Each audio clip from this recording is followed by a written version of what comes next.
ॐ नमो नारायणाय।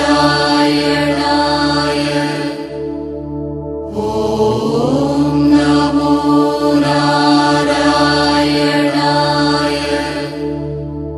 ॐ नमो नारायणाय।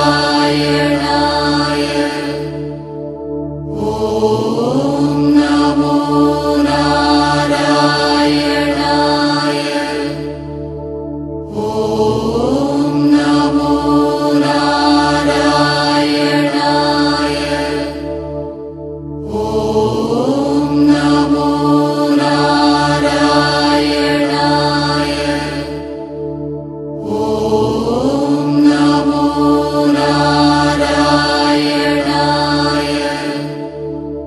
ॐ नमो नारायणाय।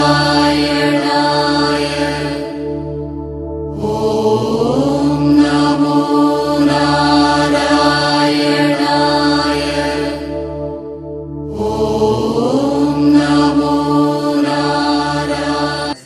सहस्रपात् सभूमि विश्वतो वृत्वा अत्यतिष्ठदशाङ्गुलं स्वाहा पुरुष एवेदगुं सर्वं यद्भूतं यच्च भव्यम् उदामृतत्वस्येषाणः यदन्नेनातिरोहति स्वाहा एतावानस्य महिमामतोऽध्यायागस्य पूरुषः पादोऽस्य विश्वाभूतानि त्रिपादस्यामृतं दिवि स्वाहा कृपादूर्धौ दैत्पुरुषः पादोऽस्येह भवात् पुनः ततो विश्वं व्यक्रामते शासनांशनेन स्वाहा तस्मात् विराट जायत विराजो अधिपूरुषः स जातो अत्यश्चत तद्भ्यां भूमित्युशस्रोत्रात् स्वाहा यत्पुरुषेण हविषा देवा यज्ञमतन्वत असन्तो अस्यासीताज्यं ग्रीष्म इद्म शरद्धविस्वाहा सप्तास्यासन् परिदयः त्रिसप्तसमिरकृताः देवा यज्ञं तद्बाणाः अपद्यं पुरुषं पशुं स्वाहा तं यज्ञं भरिषि प्रोक्षण्य पुरुषं जातमघ्रतः तेन देवा अयजन्त